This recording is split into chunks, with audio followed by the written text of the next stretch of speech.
Hey guys, welcome back to the channel. My name is Justin with Atrium Performance. Today, we're doing rifle stuff. I got PCSL 2-Gun Nationals coming up here in December, and so this is gonna be a pretty low-key video. I'm essentially just gonna take you guys along for the ride as I set up a practice session in prep for 2-Gun Nats. So, pretty excited about it, and kind of works out because it's freezing cold today, and I really don't like shooting pistol in the cold very much, but we are going to do a little bit of pistol stuff. But I'm feeling pretty good with pistol, just coming off of Race Gun Nationals, so I'm going to be putting a lot of the focus on rifle stuff, but I have some limited ammo with rifle right now, so going to be doing a little bit of 2-gun stuff. So I'm just going to start off pretty basic. I'm going to make sure my gun is zeroed. I always make sure my rifle is zeroed before I do any rifle sessions because I train farther than 10 yards. So we're gonna start off with zeroing, and then we're just gonna do some really basic fundamental stuff. I'm gonna practice my mount going from, stock on belt. I do practice stock on belt most of the time now. I honestly don't even do low ready very much anymore, just because it's so easy versus stock on belt is definitely there's a lot more going on with it. So I'll do a little bit of that.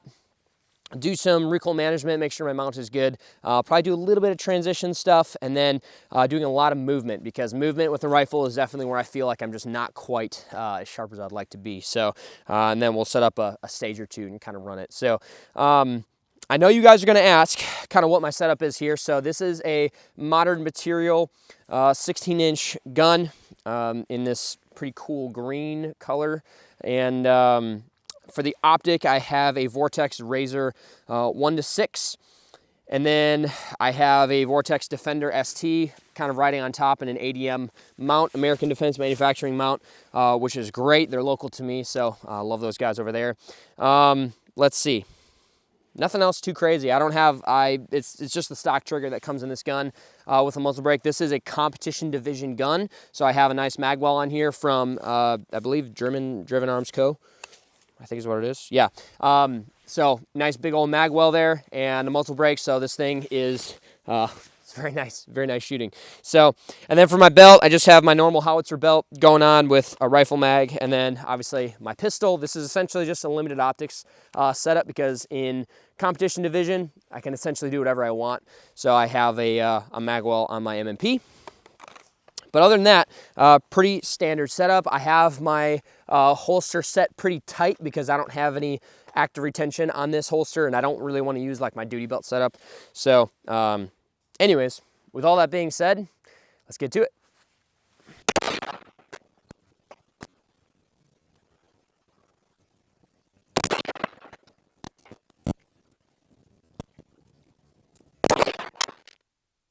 I forgot my bag at home, but I literally had this in my car that's being borrowed to me. Story of my life. Okay. All right, I know people are going to ask this also. Oh, what do you zero your gun at? I zero my rifles at 50 yards, especially my PCSL guns, because PCSL only ever goes out to 200, so I don't have to ever worry about that. And this gun, if I zero it at 50, converges again at like 187 yards, 186. So just shooting cheap PMC bronze ammo, so nothing crazy, no match ammo or anything like that. But yeah, all right, well, let's go check it.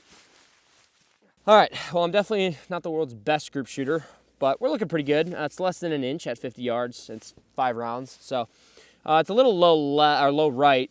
So I'll probably come up and to the left just a smidgen, like 1 or 2 clicks, and then we'll call it good. I'm really happy it's close. I hate zeroing, but it's necessary. All right, before we get started, let's actually talk about the targets. Targets are interesting. So if you're new to PCSL, PCSL does not use standard USPSA targets or IPSC targets. They use their own target, which is the PCSL target. Now this is the second iteration, the second version. The first version had a different zone in the head, and I'll talk about that here in just a sec. But you can kind of see it's similar to me. It's like if a IPSC target and a USPSA target had a baby. That's essentially what this guy is. So we still have Alpha Charlie Delta, and then obviously Mike's, but we won't worry about those. And then we also have a T-zone up in the head box here, and that's interesting. So the scoring for PCSL, once again, if you're new to PCSL, is hit factor, which is awesome. So it uses all the same scoring zones and point systems as USPSA. without using, obviously, major scoring. I don't believe they use major scoring. But yeah, so alphas are worth 5 points, Charlies are 3, deltas are 1, Mikes are -10, and then no shoots are also -10. And then the T-zone up here is actually worth 10 points. So if you hit 1 round in the T-zone here, it's the same as hitting 2 alpha, okay? So kind of an interesting twist, kind of using some of like the 3-gun time plus scoring, like the 2 to neutralize or 1 in the head to neutralize, I think. 3-gunners, help me out in the comments here if that's true. I'm pretty sure that's true. But with this, it's it's the same thing. You either get scored 2 alpha, you can shoot 2 rounds at it, or you can shoot 1 round at it and hit it in the T-zone and get 10 points. I've talked to some of the high-level guys about this, and even just from my personal experience, the T-zone very rarely is worth it, because surrounding the T-zone, you have a Charlie zone, right? So the Charlie kind of goes all down here and then up around the T-zone here. So if you shoot for the T-zone, you hit 1 round, right?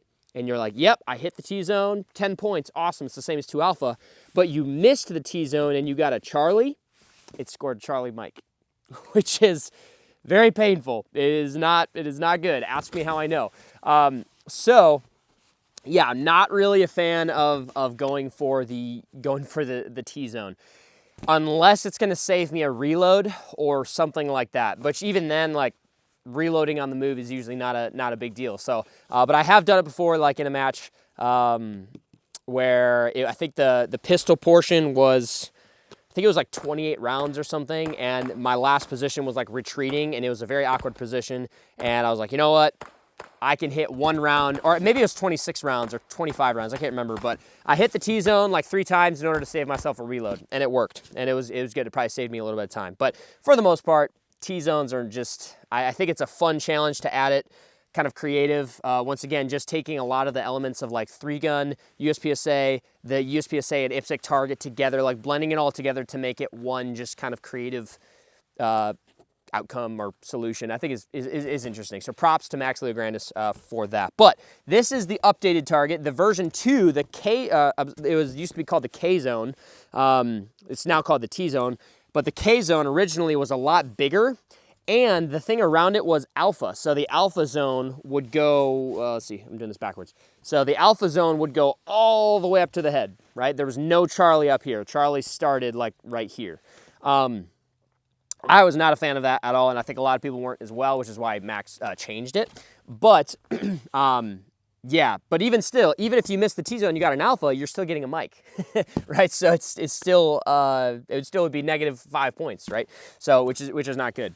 But now you're penalized even more because it's a Charlie, and then it would be a mic if you miss the T-zone. But the thing I really like the most about this update is the fact that the alpha zone is it's a little bit more representative of like an IPSC target, kind of not going up to the head there. Now this alpha zone is like 20 to 30% smaller than an IPSC alpha zone. So this alpha is like pretty spicy. So that kind of changes the engagement strategy on some of these a little bit, not much, but a little tiny bit. Just understanding that, like, I don't know if you can see that's probably blown out a little bit, but the alpha zone is pretty small. It's the same width as an IPSC, but it's shorter, right? So anyways, so 2-gun, right? PCSL, you can either do 1-gun or 2-gun. But what I'm training for specifically is 2-gun. I think 2-gun is the most fun. Rifle only would be fun too, but 2-gun is kind of my favorite. But with 2-gun, you have all different kinds of targets here. So in 2-gun, brown is pistol target, white is rifle target, and then this red with the X on it, looks like a red coat. Can I say that on YouTube? But this red guy with the X is a no-shoot. So there are no white no-shoots in PCSL. It is all red with an X here. Simply because, once again, if you're shooting 2-gun, the white is the rifle target, okay? And then steel, white steel is rifle steel, and then blue steel is pistol steel. So pretty intuitive. Once again, combining the worlds of IPSC, because IPSC steel usually, I believe, is blue, like IPSC poppers. So it's kind of funny, just once again, blending all the worlds together. And then you have this little guy, which is a half size, which is very weird because it looks way smaller than half size. It looks like third size, but I'm pretty sure they call it half size, but it looks more like a third scale. But anyways, you have this small guy, which is the same thing. You still have the Alpha Charlie Delta zone, and you still have the little teeny tiny T zone, which is probably like a 2-inch target, which is fun. But you have these little guys, which you can kind of overlay here, right? Maybe you wanted to make this a no-shoot, or maybe you wanted to do something like this. Like you can do a lot of stuff with it. You can get really creative. So you can kind of see some of the target presentations I have here, because you also have hardcover. You can make hardcover tuxedos or slashers with these targets and everything like that. So anyways, a lot of talking, but I wanted to talk about the targets because it's just kind of interesting. And if you guys are watching this and you're new to this, it might be kind of weird. So I wanted to kind of talk about that. So, all right, that being said, let's actually get to it. All right, now I'll be honest, because I don't have a ton of experience in PCSL, I actually kind of like to work through the make ready procedure, because with 2-gun, the make ready procedure is, it's a little bit more involved, and I'm very methodical. I really like to have a process for how I actually make ready. So because we're dealing with rifles, usually the RO will like hold the rifle for you and you make ready with your pistol first. At least that's kind of what I've experienced at my local matches. I'm not totally sure if that's like standard, but I'm pretty sure that's kind of how it goes. You'll notice I'm not running a sling on my rifle. Slings, honestly, for competitive shooting like this, unless you need it to like sling it around your back, and then because you start with a pistol stage or whatever, which may happen at nationals. Other than that, they just kind of get in the way. So I don't really like using a sling. It doesn't, if I were to add a sling, it doesn't really change much, right? It's kind of like adding, a weapon light to my pistol or a weapon light to the rifle. Like it doesn't really change that much. It's just an extra thing to kind of worry about. But in competitive shooting, like I don't want to have to worry about anything. Now I'm realizing there's a lot of information here, and honestly, like just from what I know, I might make a video like an intro to PCSL if you're new to it. But chamber flags are required, right, in your rifle to make sure that like everyone knows. Similar to PCC and USPSA, if you're familiar with that. So you just gotta make sure you have a chamber flag, and obviously I do. Nice bright green, so we're good there. But yeah, so like essentially what I like to do, and I do this in dry fire a lot too, where my make ready procedure, like I like to hold on to my chamber flag. I pull this out. Of course that got stuck. Okay, I usually stick this in my pocket. Well, I could probably stick this in here. Okay, check my magazine. The other round, opposite round is out.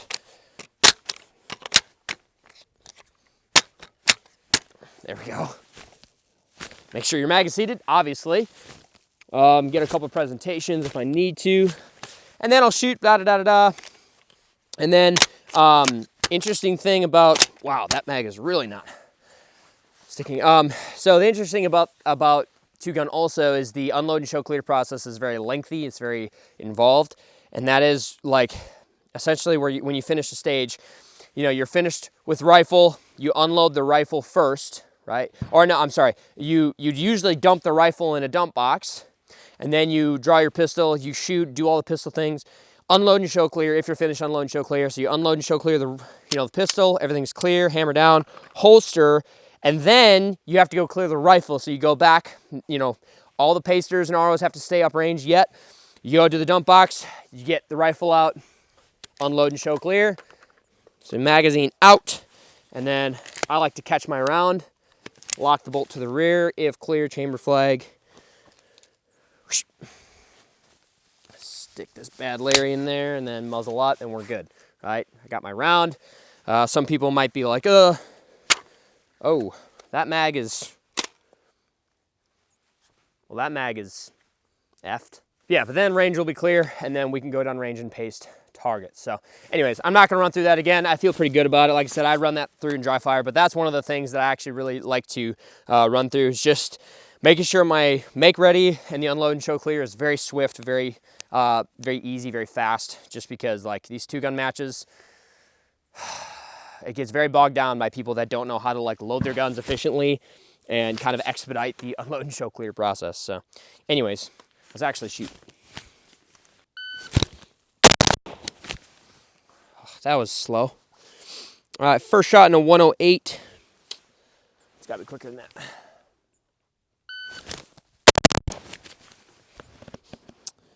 .99 first shot.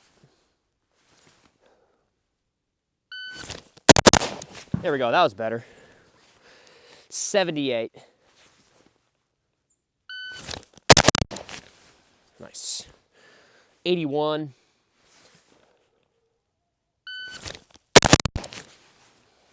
Mount was a little loose on that. That was a 90. Little high, but 78 first shot, 16, 15, 17 splits. Let's take a look at the target. All right, so not terrible. I'm at 15 yards, so got a little bit of a spread there. I don't love that, but we have 1, 2, 3, 4, 5, 6, 7, 8, 9, 10, 11, 12, so they're all there. Feeling pretty good about actually getting it there, but they're a little bit low. Offset is another thing that I just find myself kind of forgetting about. I'm putting my sights right here, which is the center of the target, and I can't do that. I have to put my sights in the upper quadrants of the alpha, especially when we start getting to, like, you know, stackers like this. I got to be aiming here, right, to get good hits there. So that's an adjustment that I'm still fighting a little bit, and that's just like novice rifle stuff. But yeah, feeling pretty good about the mount. I'll do this. I'll take this back to 25 and do this again just to make sure I can kind of maintain that. But 15 yards, if I can pull the trigger as fast as I can, 15 yards, and like essentially go as fast as I can. 25 yards, I just cannot do that quite yet. That's definitely a personal limitation.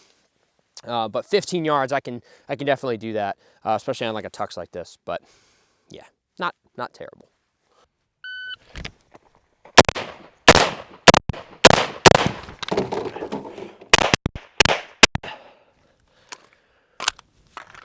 Yeah, that was not great.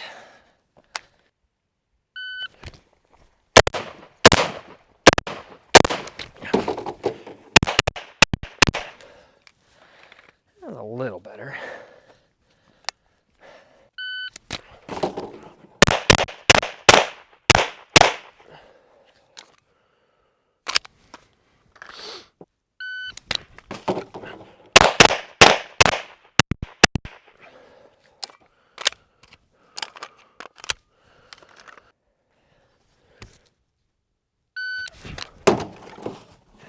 Ah.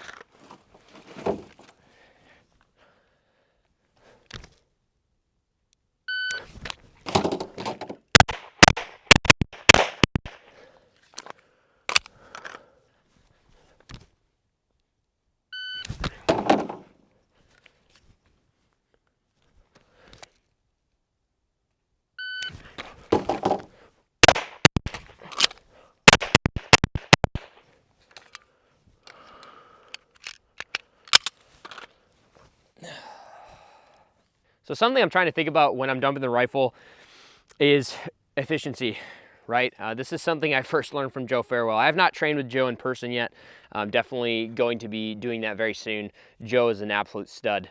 Check him out. But when you're dumping the rifle, I have a barrel here, a dump barrel, which in PCSL, I seem to see more dump boxes than like actual dump barrels. And a dump box is essentially where it's an angled, like a 45-degree wooden box that you actually dump your rifle in, and it kind of sits more like that, and it sits flat against the wood, and then you draw your gun. So that is a little bit different than a barrel, right? But I don't have any dump boxes out here at the range. They're all packed away, so I'm not really able to practice on one. I should probably just make one, but for the barrel, right, whenever I'm dumping my rifle in the barrel, it's like, okay, what most people do is, you know, they dump it like this because their hand is on fire control, and then they go to draw their gun, and then, right, like they go to shoot. But the problem is, what's the hand that draws the gun? Well, it's your dominant hand, so as you're dumping the rifle, your support hand is just kind of hanging out, and then you can't actually go to draw your gun until your dominant hand is freed. So, what you essentially want to be doing is grabbing your stock or your buffer tube and dumping the rifle, guiding it in safely while you go to draw your gun, and then you can connect your support hand up to your gun as soon as you get the rifle dumped. So it's a lot of timing, right? Right, like that. I mean, that felt pretty good. I'd be curious to kind of know for alphas. Actually, you know what? Let's do it. I'm curious. I'm actually curious to know what like my dump time to first shot would be if there are alphas. Let's try it actually.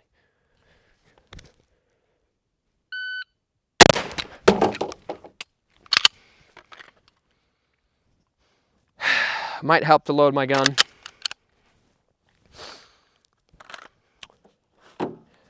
That would have been super fast. Okay, those are both alphas. Ooh, that pistol one's very close, but that was a 150 split. Let's do it one more time.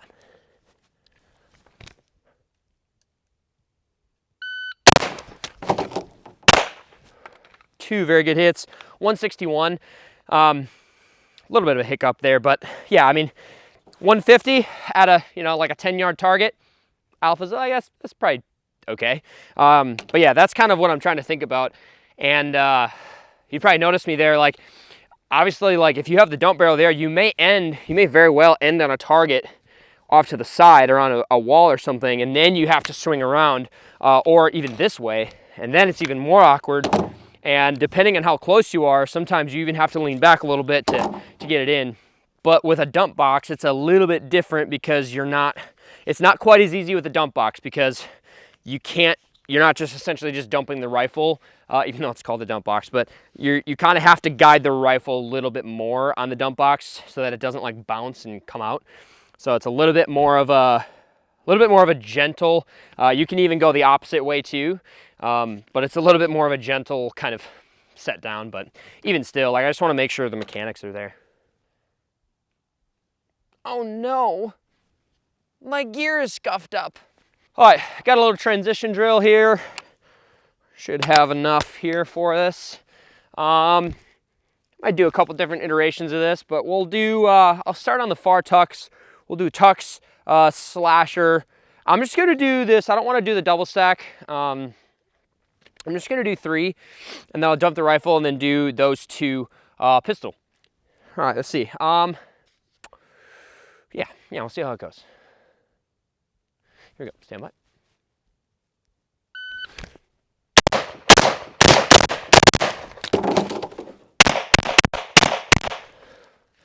All right, a little messy on the pistol that first shot. Well, it was a Charlie, not too bad. I got 2 Charlie down there, Alpha Charlie here, 2 Alpha on the tucks. That was a little messy, wasn't horrible. Let's do a different iteration.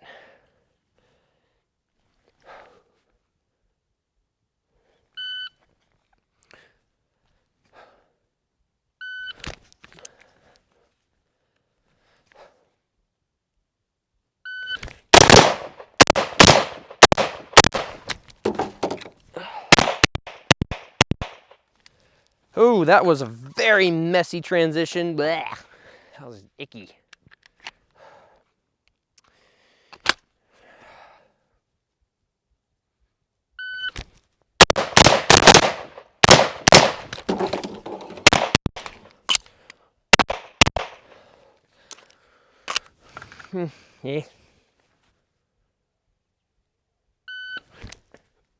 Yeah.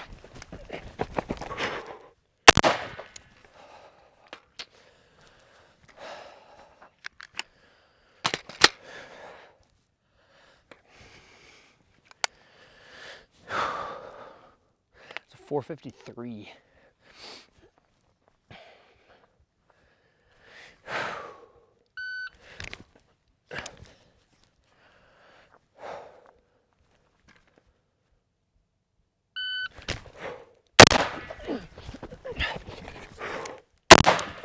Oh, that was good.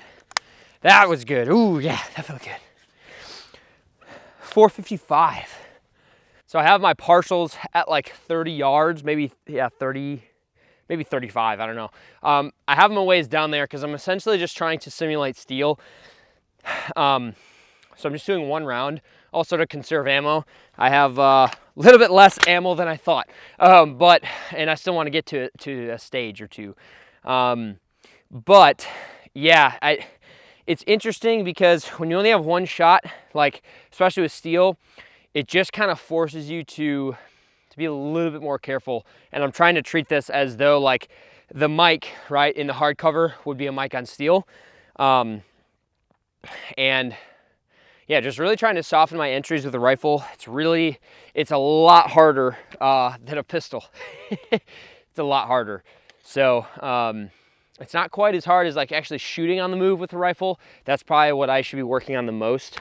And I'm probably gonna do a lot more of that here. But yeah, I really wanna make sure that my entries and my exits are decent, but I can't really do a leaning exit on these. I could probably do them if I was like treating them like paper, maybe. But even still, like I'm probably not gonna sacrifice it.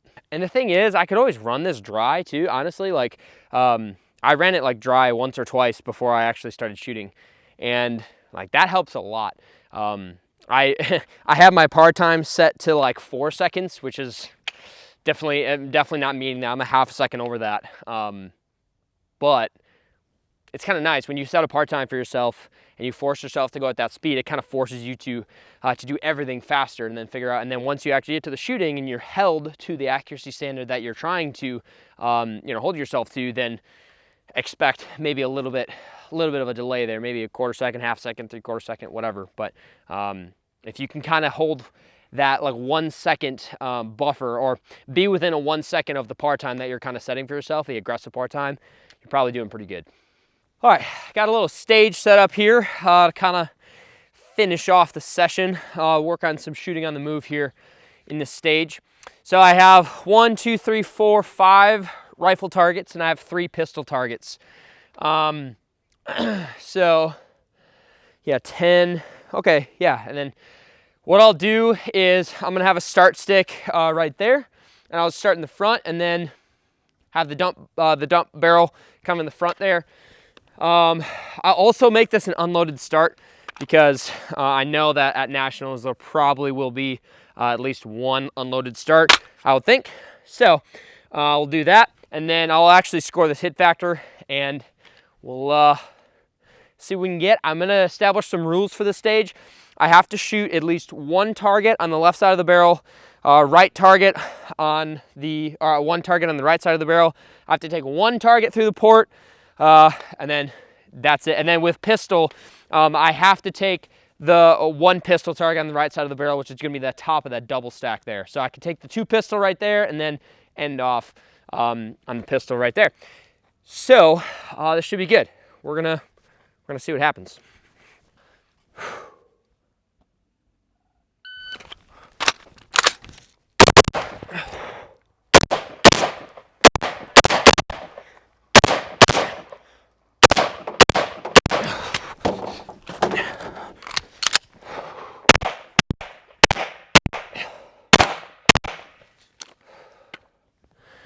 Oh man, that was rough. Oh, that was rough. Let's check the hits. All right, so we have 2 Alpha there. We have 2 Charlie, Alpha Charlie, Alpha Charlie. We have 2 Alpha there, Alpha Charlie, Alpha Delta, rough. And then 2 Alpha there. All right, so 5 Charlie and a Delta in a 1725, so 80 points, down 10 for the 5 Charlie and then 4 for the Delta. That is 66 points divided by 1725 is a 382 hit factor. Oof, this is like a 6 hit factor stage, I think. I don't know, maybe 5, but yeah, not great. The unloaded start was good, but definitely got caught up very bad on these 2 targets of the double stack. I tried moving on it really aggressively, but my sights were just looking really rough. Yeah, and then had a little bit of a hiccup on the rifle dump. So, okay, yeah, no worries there. I'm gonna run it again, but I'm gonna kind of switch it up a little bit. All right, I got a very similar setup, but I moved the start position to the middle. So same rules apply. Still got to take the tucks on this side. I still got to take the bottom of the double stack on this side. And then I still have to take this slasher through the port. And then, yeah, the pistol, obviously I got to do the top of the partial or the double stacker right there. So as I'm looking at this, I think I would probably go, I think I'm gonna run back. I'm gonna take the, I'm gonna take the tucks right there. I'm gonna move on the bottom one, and then static for the top one. I'm gonna step there, and then I'm gonna shoot the partial on the move, because when I try and shoot on the move and get to the dump barrel, I don't really want there to be dead time for the dump barrel. So if I go dot, dot, dot, dot. Actually, you know what? Let's see.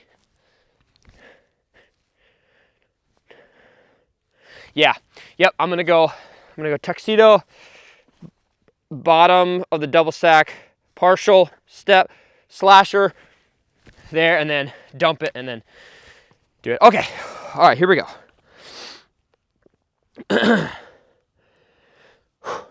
Stand by.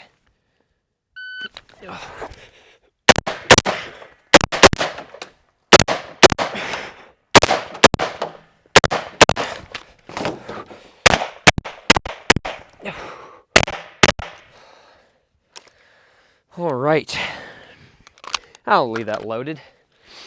That was 1287, way faster. Felt way better about that. My mount was a lot better. Shaved 5 seconds off of it. That's crazy. Let's check the hits. The hits feel pretty good. All right, this guy's not looking too good. We got 2 Charlie there. We have Alpha. That's a Charlie, just barely breaking the line. I'm gonna give it to myself. That's a gimme. So we have 3 Charlies so far. We have, ooh, nice. So we have a T-zone right there, so that's 2 Alpha. So then this one is just kind of discarded. We don't care about that because I broke the perf of the T-zone, which honestly I wasn't trying to, but that is 2 Alpha. So 2 Alpha, and then we have 2 Alpha down there. This one, Alpha Charlie. So what are we at? We have, that's 4 Charlie total. Then we have Alpha Charlie here, so 5 Charlie. Alpha Charlie here, 6 Charlie. Look at the groups on that, way better. 6 Charlie, and then this guy is clean. So 6 Charlie total. All right, so 80 points, down 12 for the 6 Charlie is 68 points. So last run was 66, but I was 5 seconds faster, 1287. That's a 528 hit factor. Hey, what did I tell you? 5 or 6 hit factor stage. That's definitely what this is. 528, that's still not great, but my confidence was definitely better. I'm aiming in the wrong spot on the double stack. I'm seeing an open target and I'm aiming in the center, which is wrong. I have my offset to worry about. Retard, dummy. And then moving on that guy, like I said, shooting on the move, that is the bane of my existence, is shooting rifle on the move. It's so hard. Honestly, you know what I might do?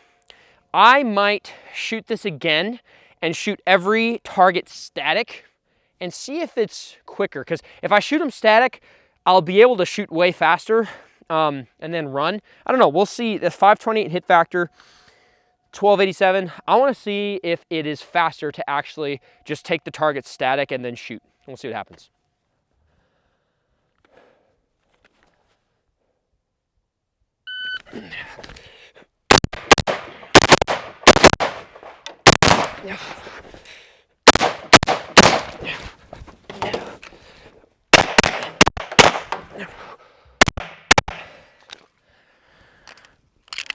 All right, cheated a little bit. I moved on the pistol, which, I mean, whatever. But that was 1344. It was not faster. I also know that my rifle shooting is just kind of shoddy. So yeah, that was a 1344. Let's go check the hits. All right, we have 2 Alpha, Alpha Charlie.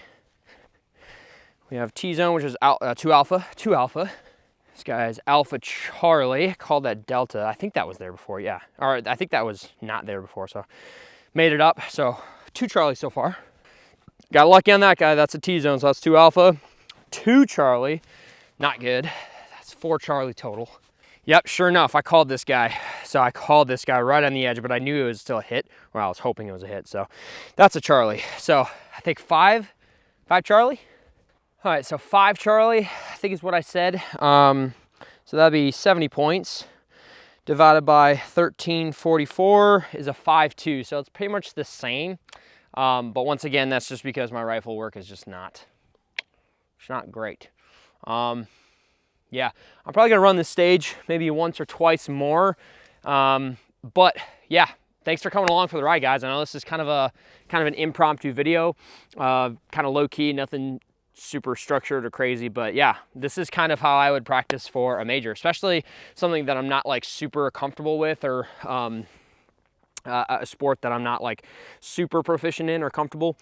So I'm just gonna, honestly, with what I have left in ammo, which I don't have very much left, but I'm probably gonna run this, yeah, once or twice more and kind of see what I can get, and really kind of focus in on my performance and the little nuances and the nitty-gritty details, and we'll see what I can put up at PCSL 2-Gun Nationals. So guys, hope this was kind of helpful, a little bit of an insight into kind of what my practice sessions look like. Please don't at me in the comments. I know my rifle shooting needs work, but yeah, we'll kind of see what happens in December. So guys, thanks again for watching, and I'll see you next time.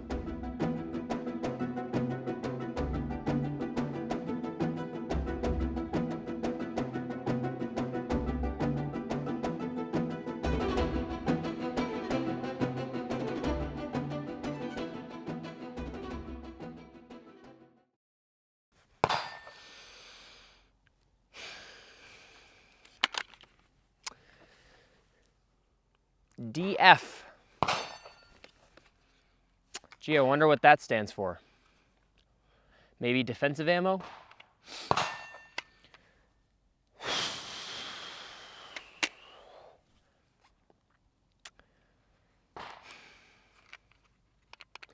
I love accidentally grabbing my 77 grain OTM match ammo and shooting 2-gun stages with it by accident.